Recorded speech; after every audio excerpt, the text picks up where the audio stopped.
ദൈവനാമത്തിന് മഹത്വം ഉണ്ടായിരിക്കട്ടെ. നമ്മളിന്ന് പ്രധാനമായും ചിന്തിക്കാനായിട്ട് പോകുന്നത് സദൃശ്യവാക്യങ്ങളിലെ ജ്ഞാനം യേശു ക്രിസ്തു എന്ന മറ്റൊരു വ്യക്തിയാണോ എന്നുള്ള കാര്യത്തെക്കുറിച്ചാണ് നമ്മളിന്ന് പ്രധാനമായിട്ടും ചിന്തിക്കുന്നത്. പല ആളുകളും ചിന്തിച്ചു വെച്ചിരിക്കുന്ന അങ്ങനെയാണ്, ജ്ഞാനം എന്ന് പറയുന്ന ഒരു സ്ത്രീയോട് ചിലർ ഉപമിക്കാറുണ്ട്. കാരണം അതിന് പ്രധാനമായിട്ടും സദൃശ്യവാക്യങ്ങൾ 8-ാം അധ്യായം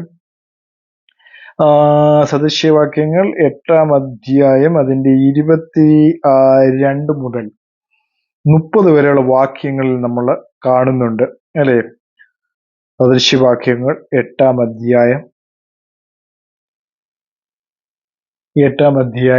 22 മുതൽ 30 വരെയുള്ള വാക്യങ്ങൾ. അവിടെ എഴുതിയിരിക്കുകയാണ്, ഞാൻ പണ്ടേ തന്റെ വഴികളുടെ ആരംഭമായി തന്റെ പ്രവൃത്തികളുടെ ആദ്യമായി എന്നെ ഉളവാക്കി. അപ്പൊ യഹോവ സാക്ഷികളെ പോലുള്ളവരാണെങ്കിൽ പറയും, അത് കർത്താവ് യേശു ക്രിസ്തുവിനെ എന്ത് ചെയ്താണ്, സൃഷ്ടിയാണ് എന്നുള്ള കാര്യത്തിൽ അവർ കൊണ്ടുവരുന്ന ഒരു വാക്യം ഇതാണ്. കാരണം ആദ്യമായിട്ട് എന്നെ ഉളവാക്കി എന്നുള്ള കാര്യം. ഞാൻ പുരാതനമേ ആദിയിൽ തന്നെ ഭൂമിയുടെ ഉൽപ്പത്തിക്ക് മുമ്പേ നിയമിക്കപ്പെട്ടിരിക്കുന്നു. ആഴങ്ങളില്ലാതായിരുന്നപ്പോൾ ഞാൻ ജനിച്ചിരിക്കുന്നു. വെള്ളം നിറഞ്ഞ ഉറവുകൾ ഇല്ലാതായിരുന്നപ്പോൾ തന്നെ പർവ്വതങ്ങൾ സ്ഥാപിക്കുന്നതിന് മുമ്പേ കുന്നുകൾക്ക് മുമ്പേയും ഞാൻ ജനിച്ചിരിക്കുന്നു. അവൻ ഭൂമിയെയും വയലുകളെയും ഭൂതലത്തിന്റെ പൊടിയുടെ തുകയെയും ഉണ്ടാക്കിയിട്ടില്ലാത്ത സമയത്ത് തന്നെ അവൻ ആകാശത്തെ ഉറപ്പിച്ചപ്പോൾ ഞാൻ അവിടെ ഉണ്ടായിരുന്നു. അവൻ ആഴത്തിന്റെ ഉപരിഭാഗത്ത് വൃത്തം വരച്ചപ്പോഴും അവൻ മീതെ മേഘങ്ങളെ ഉറപ്പിച്ചപ്പോഴും ആഴത്തിന്റെ ഉറവുകൾ തടിച്ചപ്പോഴും എന്ന് അവിടെ കാണുന്നു, അല്ലേ? അപ്പോ അതിന്റെ 30-ാമത്തെ വാക്യം, ഞാൻ അവന്റെ അടുക്കൽ ശില്പിയായിരുന്നു, ഇടപെടാതെ അവന്റെ മുമ്പിൽ വിനോദിച്ചുകൊണ്ട് ദിനം പ്രതി അവന്റെ പ്രമോദമായിരുന്നു. അപ്പൊ ഇവിടെ ശലോമോൻ ദൈവത്തിന്റെ ജ്ഞാനത്തെക്കുറിച്ച് വളരെ ഉയർത്തി പറഞ്ഞിരിക്കുകയാണ്.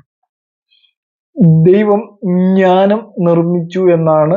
അപ്പൊ ദൈവത്തിന്റെ അപാരമായ ജ്ഞാനത്തെക്കുറിച്ചാണ് അവിടെ രേഖപ്പെടുത്തുന്നത്. അതായത് യേശുക്രിസ്തുവിനെ കുറിച്ച് അല്ല. ജ്ഞാനം എന്ന് പറയുന്ന ഒരു വാക്കിൽ യേശുക്രിസ്തുവിനെ നമുക്ക് എന്ത് ചെയ്യാൻ പറ്റത്തില്ല, പറഞ്ഞൊതുക്കാൻ കഴിയുകയല്ല. കാരണം നമ്മളത് പറയുമ്പോൾ അത് വളരെ തെറ്റായ ഒരു കാര്യം തന്നെയാണ്. ജ്ഞാനമാണ് യേശുക്രിസ്തു എന്ന് പറയുന്നത് വളരെ ചിന്തിക്കേണ്ട ഒരു കാര്യമാണ്. ജ്ഞാനമാണോ യേശുക്രിസ്തു, അല്ലെ? അപ്പോ കഴിഞ്ഞ ദിവസങ്ങളിൽ പാസ്റ്റർ അനിൽ കൊടിത്തോട്ടം പറഞ്ഞ ഒരു കാര്യം എന്ന് പറയുന്നത്, ജ്ഞാനം എന്ന് പറയുന്ന അദ്ദേഹം എന്ത് ചെയ്തു, അദ്ദേഹം തൃത്വമാണല്ലോ വിശ്വസിക്കുന്നത്. ത്രിയേകകാരൻ തൃത്വമാണ്. കാരണം ദൈവവചനത്തിലെ പ്രസ്താവനയുമായി അദ്ദേഹത്തിന്റെ പ്രസ്താവനകൾക്ക് യാതൊരു ബന്ധവുമില്ല. എവിടുന്നോ കേട്ട കുറെ തത്വചിന്തകൾ അതിനകത്ത് അദ്ദേഹം ആഡ് ചെയ്ത് സംസാരിച്ചു എന്ന് മാത്രമേ ഉള്ളൂ. ദൈവവചനവുമായി യാതൊരു ബന്ധവുമില്ല. ദൈവവചനത്തിലെ ദൈവ ഏകനാണ്, ഒരുവനേ ഉള്ളൂ എന്ന് പറഞ്ഞാൽ അതിനകത്ത് മാറ്റമൊന്നുമില്ല. അപ്പൊ സദൃശ്യവാക്യങ്ങളിൽ പറയുന്ന ജ്ഞാനം എന്ന് പറയുന്നത് നമ്മുടെ കർത്താവായ യേശുവാണെന്ന് യഹോവ സാക്ഷികൾ ഉൾപ്പെടെ ഇപ്പൊ തൃത്വക്കാരും വിശ്വസിക്കുന്നു. കാരണം രണ്ടാമത്തെ വ്യക്തിത്വമാണെന്ന് അറിയിക്കുവാൻ വേണ്ടി അത് യേശുവാണ് എന്ന് അദ്ദേഹം ഒരു ഉദാഹരണം അവിടെ കൊണ്ടുവരുന്നത് നമ്മൾ കണ്ടു.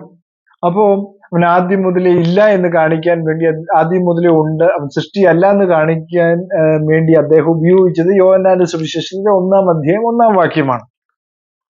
അപ്പോ അവിടെ നമ്മൾ മനസ്സിലാക്കണം, ഇവരുടെ 2 വ്യാഖ്യാനങ്ങളും തെറ്റാണ്. കാരണം തൃത്വക്കാരുടെ ഒരു ബ്രാൻഡാണ്, യഹോവ സാക്ഷി ഒരു ബ്രാൻഡാണ്, യേശുനാമക്കാർ എന്ന് പറയുന്നത് വേറൊരു ബ്രാൻഡ്. അങ്ങനെ 2-3 ബ്രാൻഡുകൾ ഇതിനകത്തുണ്ട്. അപ്പൊ രക്ഷപ്പെടാൻ വേണ്ടി ഒരു തൃത്വം എന്ന് പറയുന്ന ഒരു ബ്രാൻഡാണ് ശരിയായ ബ്രാൻഡ് എന്ന് പറഞ്ഞുകൊണ്ടാണ് പല ആളുകളും അതിനെ പിൻപറ്റുന്നത്. പക്ഷെ അങ്ങനെ ഒരു ബ്രാൻഡ് ഇല്ല താനും. അങ്ങനെ ദൈവവചനവുമായി യാതൊരു ബന്ധവുമുള്ള ആ പറയുന്ന തൃത്വത്തിന് ദൈവവചനവുമായി യാതൊരു ബന്ധവും ഇല്ല എന്നുള്ളതാണ് പ്രധാനമായ സത്യങ്ങളിൽ ഒന്നെന്ന് പറയുന്നത്.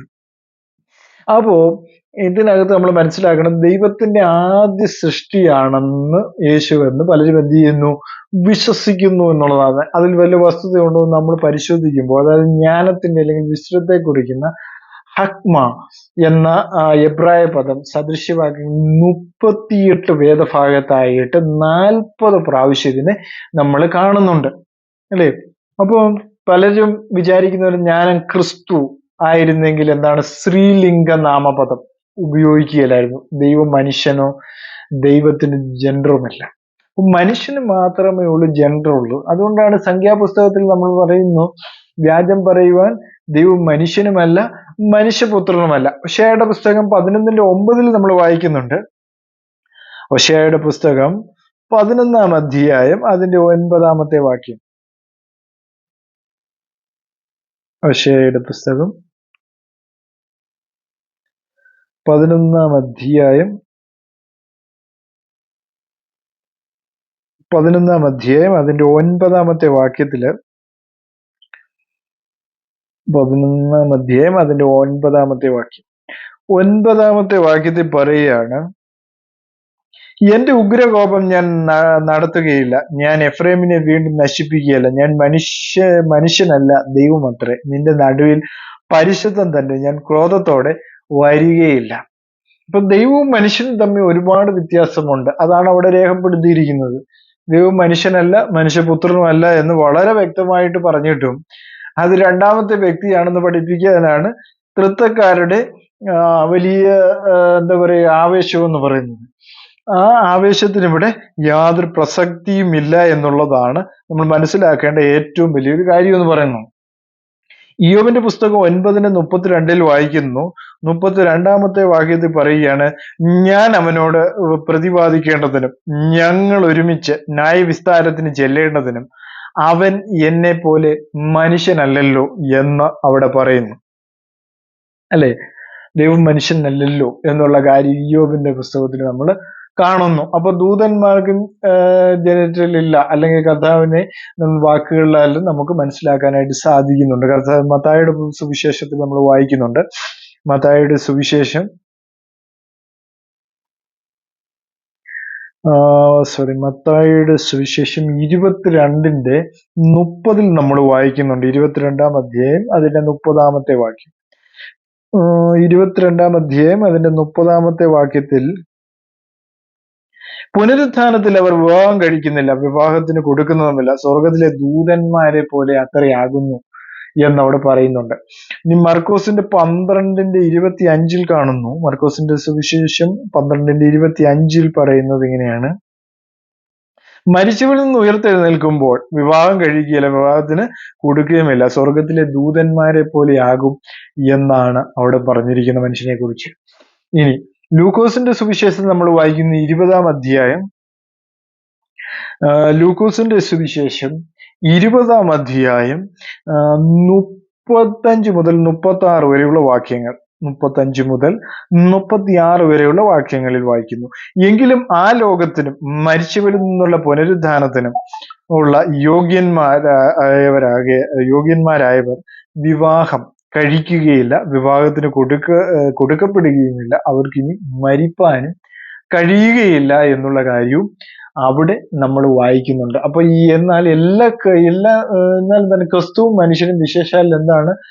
പുരുഷനുമാണ്. അതായത് ഗ്രീക്കിൽ ആന്ത്രോപ്രോസ് എന്ന പദത്തിന് മനുഷ്യൻ, അതായത് ഹ്യൂമൻ ബീങ്, വ്യക്തി, പേഴ്സൺ, മനുഷ്യവംശം എന്നിങ്ങനെയാണ് അർത്ഥം. ആന്ത്രോപ്രോസ് ഇംഗ്ലീഷിൽ മാനെന്നും മലയാളത്തിൽ മനുഷ്യൻ എന്നുമാണ് പരിഭാഷ എന്ന് പറയുന്നത്. അപ്പൊ ദൈവത്തെ ഒരിക്കലും നമുക്ക് പേഴ്സൺ എന്ന് വിളിക്കാൻ പറ്റുകയില്ല. കാരണം ദൈവം മനുഷ്യനല്ല. മനുഷ്യനാണെങ്കിൽ പേഴ്സൺ എന്ന് വിളിക്കുവാനായിട്ട് സാധിക്കത്തുള്ളൂ. അതാണ് അവിടെ പറഞ്ഞിരിക്കുന്ന പ്രധാനമായ കാര്യം, പ്രധാനമായ സത്യം എന്ന് പറയുന്നത്. അല്ലെ, ദൈവം എന്ന് പറയുമ്പോൾ ഒരു പ്രസ്ഥാനമാണ്. കാരണം അത്രയധികം വലിപ്പമുള്ള ദൈവത്തെയാണ് നമ്മൾ ആരാധിക്കുന്നത്. അപ്പൊ ആ ദൈവം ഒരു മനുഷ്യനായിട്ട് വെളിപ്പെടുന്നു എന്നുള്ളതാണ് മനസ്സിലാക്കേണ്ട ഏറ്റവും വലിയ സംഗതി എന്ന് പറയുന്നത്. അല്ലാതെ തൃത്വക്കാര് പറയുന്ന പോലെ രണ്ടാമത്തെ വ്യക്തിയാണ്. ദൈവത്തിന് വ്യക്തമായിട്ട് യാതൊരു ബന്ധങ്ങളും ഇല്ല എന്നുള്ളതാണ് പ്രിയ സഹോദരങ്ങളെ. മനുഷ്യനാണെങ്കിൽ വ്യക്തി എന്ന് പറയാൻ, പേഴ്സൺ എന്ന് പറയാൻ മനുഷ്യന് മാത്രമേ സാധ്യമാകുകയുള്ളൂ എന്നുള്ളതാണ് പ്രധാനമായ സത്യം എന്ന് പറയുന്നത്.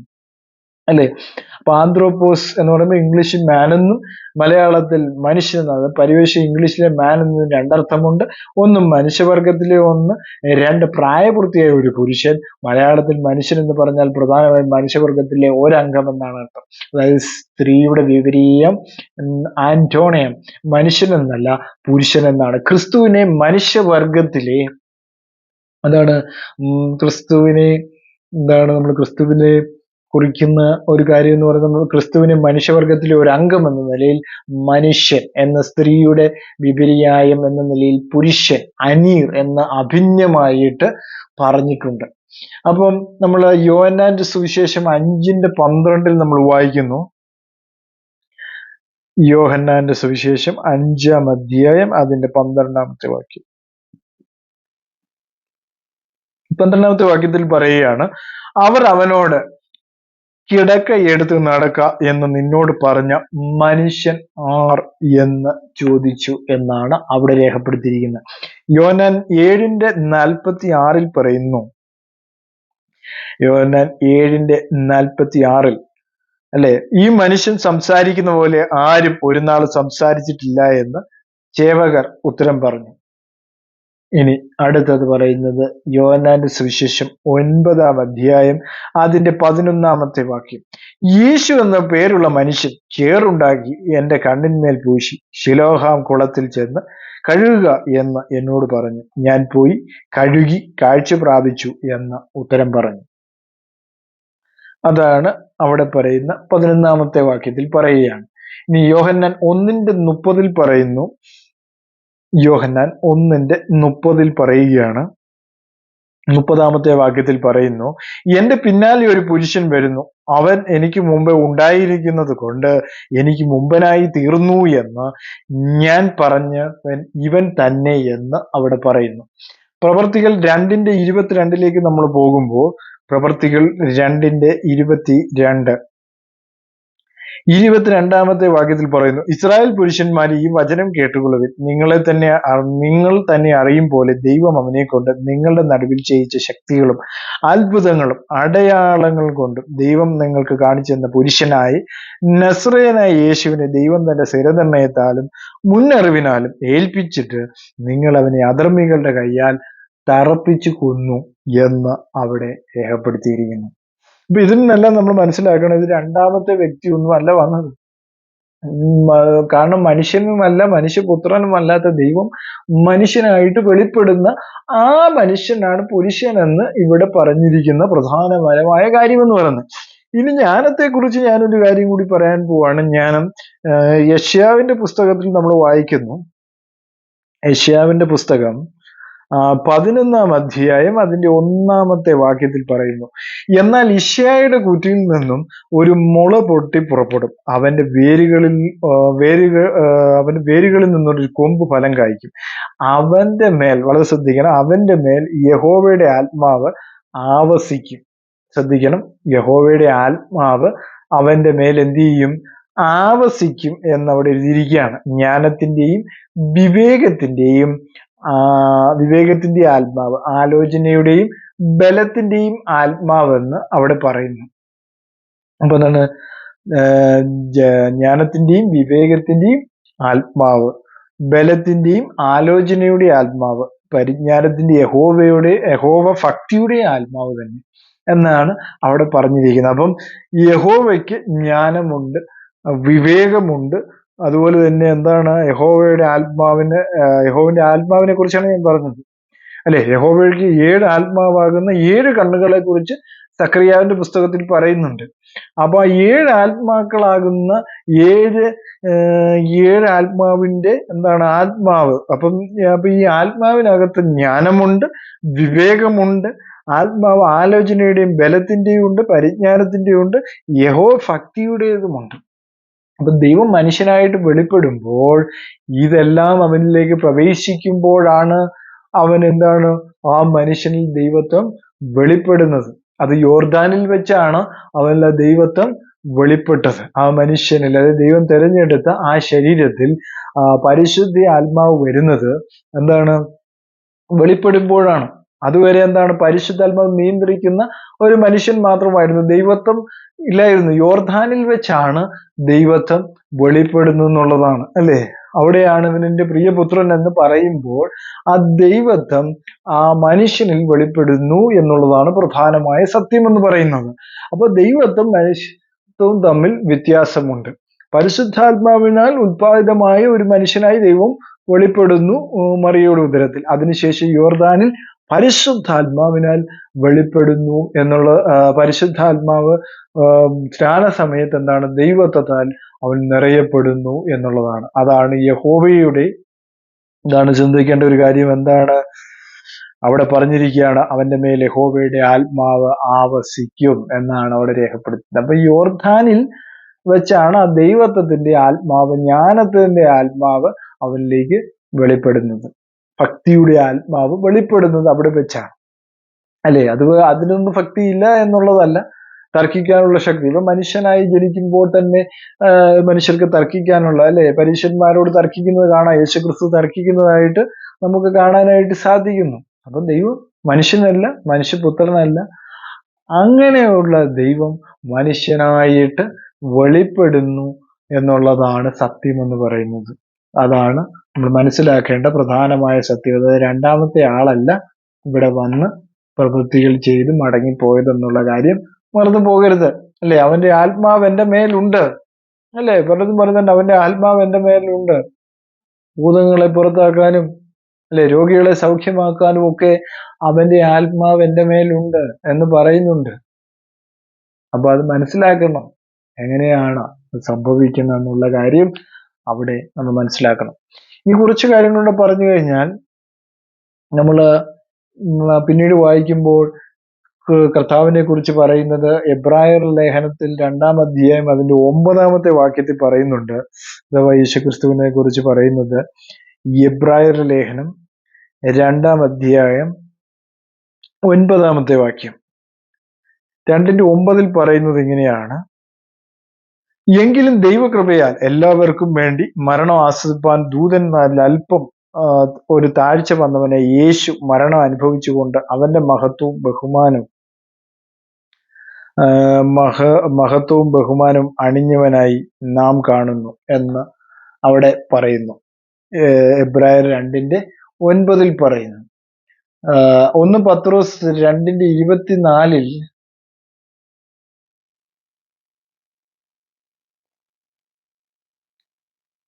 1 പത്രോസ്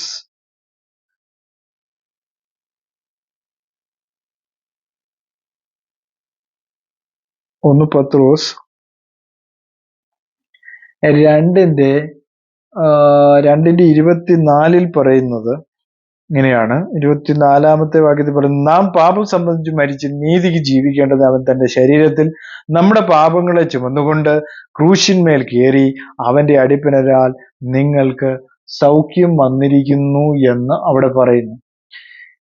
അത് ദേഹത്തെ കാണിക്കുന്നു, അല്ലെ? അല്പം താഴ്ച വന്ന മനുഷ്യനെ കുറിച്ച് നമ്മൾ വായിക്കുന്നുണ്ട്. ഫിലിപ്പിയർ ലേഖനത്തിലാണ് നമ്മളത് വായിക്കുന്നുണ്ട്. ഫിലിപ്പിയർ ലേഖനം 2-ാം അധ്യായത്തില് നമ്മൾ വായിക്കുന്നത് 2:6 പറയുന്നുണ്ട്: അവൻ ദൈവരൂപത്തിലിരിക്കെ ദൈവത്തോടുള്ള സമത്വം മുറുകെ പിടിച്ചു കൊള്ളണമെന്ന് വിചാരിക്കാതെ ദാസരൂപമെടുത്ത് മനുഷ്യ സാദൃശ്യത്തിലായി തന്നെത്താൻ ഒഴിച്ച് വേഷത്തിൽ മനുഷ്യനായി വിളങ്ങി തന്നെത്താൻ താഴ്ത്തി മരണത്തോളം, ക്രൂശിലെ മരണത്തോളം തന്നെ അനുസരണയുള്ളവനായി തീർന്നു എന്ന് അവിടെ പറയുന്നുണ്ട്. അപ്പൊ എന്താണ്? ദൈവരൂപത്തിലിരിക്കെ ദൈവമാണെന്ന് വിചാരിക്കാതെ ദാസരൂപം എടുത്തു, മനുഷ്യ സാദൃശ്യത്തിലായി എന്നാണ് അവിടെ പറയുന്നത്. മനുഷ്യ സാദൃശ്യത്തിലായി തന്നെത്താൻ ഒഴിച്ച് വേഷത്തിൽ മനുഷ്യനായി വിളങ്ങി തന്നെത്താൻ താഴ്ത്തി ക്രൂശിലെ മരണത്തോളം തന്നെ അനുസരണയുള്ളവനായി തീർന്നു. അപ്പൊ യേശുക്രിസ്തുവിനെ തോമസ് അപ്പോസ്തലൻ വിളിക്കുന്നത് നമുക്ക് കേൾക്കാം. യോഹന്നാന്റെ സുവിശേഷത്തിൽ വിളിക്കുന്നത് കേൾക്കാം: എന്റെ കർത്താവും എന്റെ ദൈവവുമായുള്ളവേ. എന്തുകൊണ്ടാണ് അങ്ങനെ വിളിച്ചത്? ദൈവത്തിന്റെ ജഡത്തിലുള്ള വെളിപ്പാടാണെന്ന് തോമസിന് 100% ഉറപ്പ് വന്നപ്പോഴാണ് സംശയം മാത്രം കലർന്ന് ജീവിച്ചുകൊണ്ടിരുന്ന മനുഷ്യനായ തോമസിന് വെളിപ്പെട്ടു ഇത് ദൈവത്തിന്റെ ജഡത്തിലുള്ള വെളിപ്പാടാണെന്ന്. അവൻ വിശ്വസിച്ചത് കൊണ്ടാണ് എന്റെ കർത്താവും എന്റെ ദൈവവുമായുള്ളവേ എന്ന് അവൻ വിളിക്കുന്നത് നമുക്ക് കാണാനായിട്ട് സാധിക്കുന്നുണ്ട്. അപ്പോ ഇതെല്ലാം ഒരേ കാര്യങ്ങൾ തന്നെയാണ്, അല്ലെ? അപ്പൊ നമുക്ക് ഇനിയും നമ്മൾ ചിന്തിക്കുമ്പോൾ തന്നെ സദൃശ്യവാക്യങ്ങളിൽ നിന്ന് നമ്മൾ മനസ്സിലാക്കുമ്പോൾ തന്നെ സദൃശ്യവാക്യത്തിൽ പറയുകയാണ് ജ്ഞാനത്തിന് അവൾ, സ്ത്രീലിംഗ സർവനാമം ഉപയോഗിച്ചിരിക്കുന്ന അനേകം വേദഭാഗങ്ങൾ സദൃശ്യവാക്യങ്ങളിൽ ഉണ്ട് എന്നുള്ളതാണ് അല്ലെ. അത് ചില വാക്യങ്ങളൊക്കെ വായിക്കുമ്പോൾ പടിവാതിലുകളുടെ പ്രവേശ കവാടത്തിൽ വിളിച്ചു പറയുന്നു, അവൾ തന്റെ വാക്കുകൾ പ്രസ്താവിക്കുന്നു. മേൽപ്പറഞ്ഞ രണ്ടാം ഭാഗത്ത് ജ്ഞാനത്തിനവൾ എന്ന സ്ത്രീലിംഗ സർവനാമം വ്യക്തമായിട്ട് അവിടെ പറഞ്ഞിട്ടുണ്ട്. അപ്പോ എന്താണ്? അപ്പൊ ജ്ഞാനത്തെ അവൾ എന്ന് സ്ത്രീലിംഗ സർവനാമം എന്നാണ് ഉപയോഗിച്ചിരിക്കുന്നത്. അവിടെ പറയുന്ന ജ്ഞാനം ക്രിസ്തു ആയിരുന്നെങ്കിൽ അവൻ ഹി എന്ന പുല്ലിംഗ നാമം, അല്ലാതെ സ്ത്രീലിംഗം ഉപയോഗിക്കുവാൻ വ്യാകരണത്തിൽ വ്യവസ്ഥയില്ല. ജ്ഞാനികളിൽ ജ്ഞാനിയായ ശലോമോൻ അതറിയില്ലായിരുന്നു എന്നാണ് നിങ്ങൾ കരുതുന്നത്. കഴിഞ്ഞ ദിവസം ആരോ ഒരു ഫേമസ് ആയ ഒരു ലേഡി കഴിഞ്ഞ ദിവസം യേശു ക്രിസ്തുവിനെ സ്ത്രീയോട് ഭൂമിച്ചെന്നും പറഞ്ഞുകൊണ്ട് എല്ലാവരും പറയാമെന്ന് ഞാൻ കേട്ടു. അപ്പൊ ജ്ഞാനമായപ്പോൾ അപ്പൊ അങ്ങനെയുള്ള പ്രസ്താവനകൾ അതിനകത്തുണ്ടാവും. കാരണം എന്താ? ജ്ഞാനത്തെ ഇവിടെ അതിന്റെ വ്യാകരണം അനുസരിച്ചാണ് അവിടെ ജ്ഞാനത്തെ സ്ത്രീയോട് ഉപമിച്ച് വെച്ചിരിക്കുന്നതിന്റെ പ്രധാനമായ കാര്യം. ആ ജ്ഞാനം യേശുക്രിസ്തു ആയിരുന്നില്ല എന്നുള്ളതാണ് പ്രധാനമായ സത്യം. യേശുക്രിസ്തു ആരാണ്? ദൈവത്തിന്റെ ജഡത്തിലുള്ള വെളിപ്പാടാണ്. ദൈവം മനുഷ്യനായി വെളിപ്പെട്ടതാണ് യേശുക്രിസ്തു എന്നുള്ളതാണ് പ്രധാനമായ സത്യം. ജ്ഞാനം ഒരു വ്യക്തിയെ കുറിക്കുന്നില്ല എന്നുള്ള കാര്യം ഞാൻ വളരെ വ്യക്തമായിട്ട് അവിടെ പറഞ്ഞു കഴിഞ്ഞിരിക്കുന്നു എന്നുള്ളതാണ് അല്ലെ. ജ്ഞാനികളിൽ ജ്ഞാനിയായ ശലോമോൻ എന്താണ്? അതറിയില്ലായിരുന്നു എന്നാണ് നമ്മൾ വിചാരിക്കുന്നത്. അതായത് അത് എഴുതിയത് ജ്ഞാനിയായ ശലോമോനാണ് ഇത് എഴുതിയത്. അപ്പൊ എന്താണ്? യഹോവ സാക്ഷികളുടെ ഇംഗ്ലീഷ് മലയാളം പരിഭാഷകളിൽ മാത്രം അത് എന്ന നപുംസകലിംഗമാണ് കാണുന്നത്. എന്നാൽ നിങ്ങൾ മനസ്സിലാക്കിയുള്ള യേശു എന്ന പുരുഷന് അത് എന്ന് നപുംസകലിംഗം ഉപയോഗിക്കാൻ വ്യാകരണത്തിൽ എന്താണ്? വ്യവസ്ഥയില്ല എന്നുള്ളതാണ് നമുക്ക് മനസ്സിലാക്കാനായിട്ട് സാധിക്കുന്നത്. ഇനി പുതിയ നിയമത്തിലേക്ക് നമ്മൾ വരുമ്പോൾ യേശു ജ്ഞാനിയാണെന്ന് യഹോവ സാക്ഷികൾ വിചാരിക്കുന്ന പോലെ അവൻ വചനമാണെന്ന് ട്രിനിറ്റേറിയൻസ് വിശ്വസിക്കുകയാണ് അല്ലേ. യേശു വചനമാണെന്ന് ബൈബിളിൽ ഒരു വാക്യത്തിൽ പോലും വചനമാണെന്ന് ബൈബിളിൽ ഒരു വാക്യത്തിൽ പോലും പറഞ്ഞിട്ടില്ല. ദൈവത്തിന്റെ വായിൽ നിന്ന് പുറപ്പെടുന്ന വാക്കിനെയാണ് എന്ത് പറയുന്നത്? വചനം എന്ന് പറയുന്നത്. യേശുക്രിസ്തു വചനം അല്ല. ഈ വചനങ്ങളൊക്കെ എന്റെ വചനമെന്ന് യേശുക്രിസ്തു പറയുന്നുണ്ട്. അപ്പോൾ യേശുക്രിസ്തു വചനമാണെന്നല്ല അതിന്റെ അർത്ഥം. വചനം ജഡമായി വെളിപ്പെട്ടു എന്ന് പറയുന്നത് അതൊരു പ്രവചന ശബ്ദത്തെ കുറിക്കുന്നതാണ് യോഹന്നാൻ എഴുതിയിരിക്കുന്നു പറയുന്നത്. അത് യോഹന്നാന്റെ 1-ാം അധ്യായത്തിൽ നമുക്ക് കാണാൻ കഴിയുന്നുണ്ട്. ദൈവത്തിന്റെ വചനം ജഡമായി തീർന്നവൻ, അത് മനുഷ്യനായി തീർന്നവൻ എന്ന് പറയുമ്പോൾ എന്താണ്? അതൊരു പ്രവചന ശബ്ദത്തെ എന്നാണ്. അതുകൊണ്ടാണ് നമുക്ക് കാണിക്കാനായിട്ട് സാധിക്കുന്നത്, മനസ്സിലാക്കാനായിട്ട് സാധിക്കുന്ന ഒരു കാര്യം ഒരു പ്രവചന ശബ്ദമാണ് എന്നുള്ളതാണ് അല്ലെ. യോഹന്നാൻ യേശുക്രിസ്തു എന്താണ്? വചനമല്ല, വെളിച്ചമാണ്. ആ വെളിച്ചം ഭൂമിയിലേക്ക് വന്നുകൊണ്ടിരിക്കുകയാണ്. വെളിച്ചങ്ങളുടെ പിതാവ് ആരാണ്? കർത്താവാണ്. അപ്പൊ ആ കർത്താവ് വരുന്നതിനെ കുറിച്ചാണ് അവിടെ രേഖപ്പെടുത്തിയിരിക്കുന്നത് എന്നുള്ളതാണ് സത്യമായ കാര്യം എന്ന് പറയുന്നത്. അപ്പൊ സദൃശ്യവാക്യങ്ങളിൽ പറയുന്ന ജ്ഞാനം, വിസ്ഡം ഒരു വ്യക്തിയല്ല, പിന്നെന്താണ്? സൽഗുണം അല്ലെങ്കിൽ ഗുഡ് ആട്രിബ്യൂട്ട് അല്ലെങ്കിൽ സവിശേഷ ഗുണം, സ്പെഷ്യൽ ആട്രിബ്യൂട്ട് എന്ന് ചിന്തിക്കാൻ നമുക്ക് മനസ്സിലാക്കാനായിട്ട് കഴിയുന്നു. സ്ഥിരീകരിക്കാനുള്ള മാനസിക നിലപാട്, അതായത് മനസ്സിന്റെ ശക്തിയാണ്. അതായത് ജ്ഞാനത്തിന്റെ പര്യായങ്ങൾ അറിവ്, പഠിപ്പ്, ബുദ്ധി, വിജ്ഞാനം, വിദ്യ, വിവേകം തുടങ്ങിയവയാണ്.